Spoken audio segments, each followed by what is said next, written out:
Okay, we're going to be taking a look at exponential functions, so a new type of function. Complete the tables and graphs for each exponential function. So first of all, let's talk about the parts of this. We all know that f of x represents y. The 2 is going to represent the base. And then, of course, we all know that the number up here is called the exponent or the power.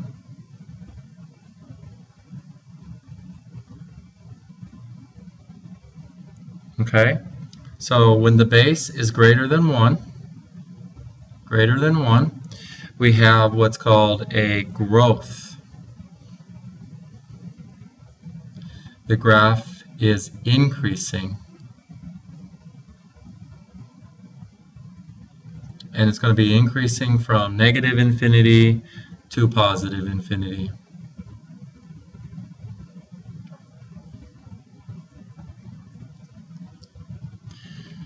Also, we also have a horizontal asymptote, and I'll abbreviate that with H, a horizontal asymptote. Okay, so let's fill this in. 2, plugging in the negative 3, 2 to the negative 3 power. Quick review, 2 to the negative 3. We have to move that down to the denominator and make the exponent positive. So that's going to be 1/8. 2 to the negative 2 is going to give us 1/4. 1/2. And then remember this, anything raised to the 0 power, anything raised to the 0 power is 1. 2 to the first, 2 to the second, 2 to the third. Okay, so let's take a look at the graph for this one. So graphing our points, negative 3, 1/8, negative 2, 1/4, 1/2, 1, 1, 2, 2, 4, and 3, 8. If you fall behind, please pause the video so you can catch up. So this is an exponential function. This is what it looks like. Okay, it's infinitely going to the right, and it's going to infinitely go to the left. Now right here, notice it's flattening out, or it looks like it's flattening out. What it really is doing is it's really getting closer and closer and closer to the horizontal asymptote, which is, in this case, the horizontal asymptote is y = 0. Okay, and this point here is a very special point. This point here we're going to see later. This point is the point we're going to be shifting left and right, up and down, okay? Just like we did with the quadratic, the vertex was the point that we shifted left and right and up and down. So 0, 1, this point right here is going to be our point that we're going to translate when we start doing translations. Okay? Again, domain, we already talked about that, but it's infinitely going to the left, infinitely going to the right. Range, notice its lowest point is very, very close to 0, okay? But it doesn't cross, so we're going to use parentheses. It doesn't touch. And infinitely up, infinity. So there's your domain and your range. Let's take a look at number 2. This time I want you to notice that our base is less than 1. Okay? Let me rewrite this a little bit. So our base, let's say it's between 0 and 1. We'll call it B. It's between 0 and 1. So when it's between 0 and 1, so we got a little fraction here, fraction of a whole, we're going to have what's called a decay. or a decreasing function. It's decreasing. Notice on this function, as you read from left to right, it's increasing. So let's put our numbers in. So we're going to have 1/2 to the negative third. So if you remember from our warm-up, except for first period,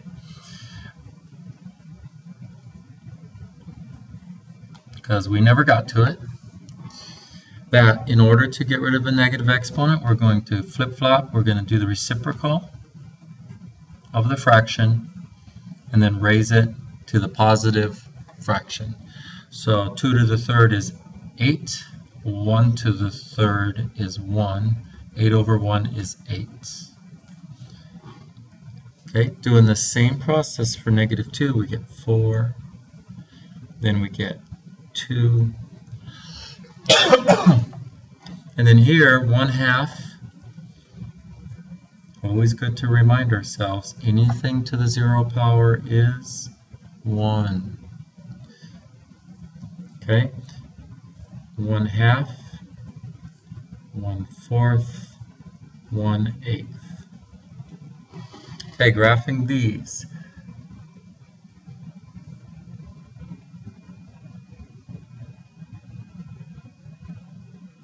Here's our special point that we translate again, 0, 1. Alright, now watch this.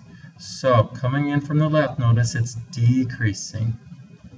It's a decay. It's getting smaller as we go from left to right. Okay, and again, we have our horizontal asymptote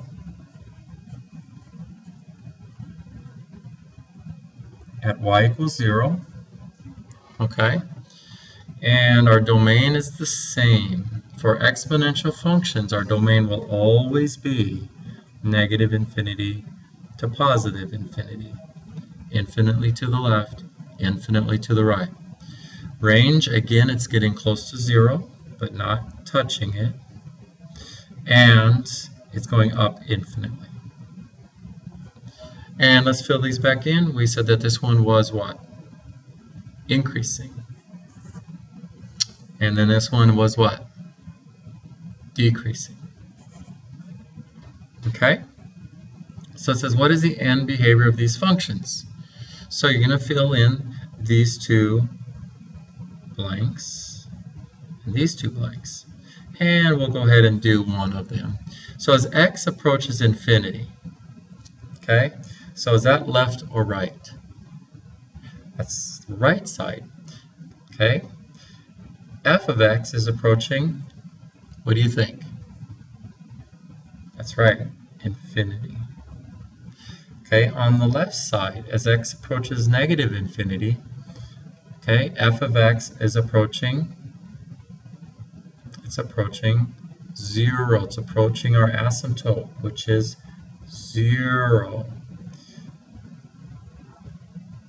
Okay, so you do number 2, you do the end behavior on that one for tomorrow. And let's see, what else do we have here? Let's see, I think we're good on those. Let's move along here to number 3. It says graph the following transformations. Here we are with our transformations. Let's remind ourselves our transformations, left and right, up and down, vertical stretch, vertical compression, and then we also have a reflection. So those are our possible transformations. So, do you remember a reflection? Remember, that is when you have a negative on the A value. So, over here, let's write in where all of this stuff is located. So, our A value is out front, okay, times B is going to represent our base. Okay, up here in the exponent, we're going to have our left and right. And then out here is our up and down. So that covers all our bases. So It says graph the following transformations. So let's just talk about what we have for transformations first. So negative means reflection over the x-axis.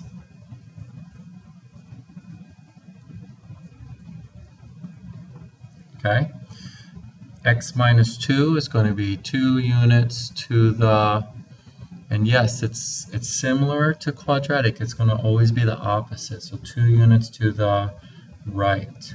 So it's going to be translated 2 units right.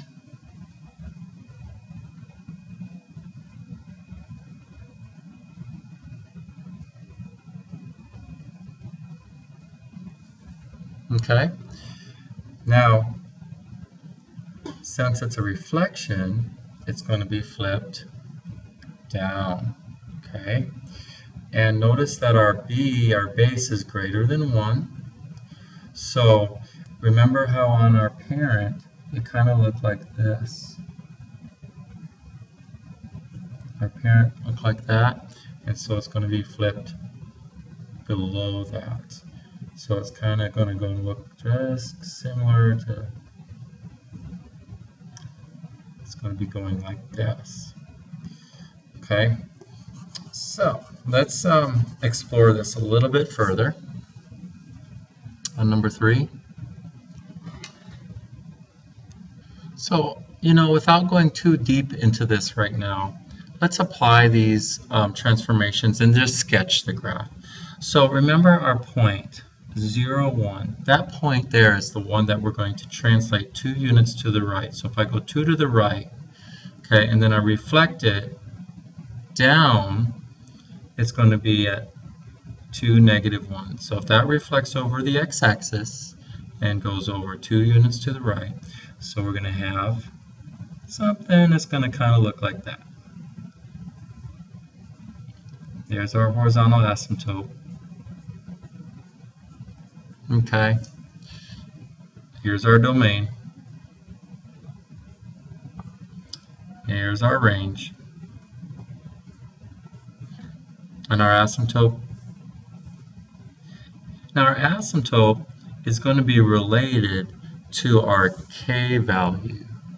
As you move the function up and down, the asymptote is going to move with the function. Okay, so we'll see that in a little bit. We haven't talked about a negative on the x, so we're not going to look at that right now. Save that for pre-calculus, shall we? But let's take a look at 5. So we have a vertical stretch. We have a decreasing function. It's a decay because it's less between 0 and 1. We have a translation.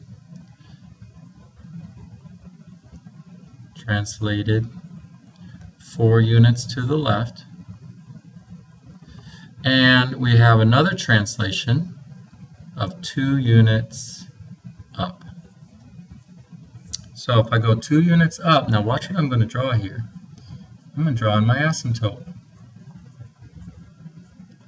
So notice the relationship between your horizontal asymptote and your k value.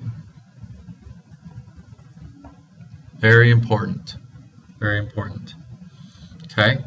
So again, we won't do 6 because that's a transformation that we haven't dealt with, and we're going to stop right there. So I'll see you guys tomorrow, and have a good night.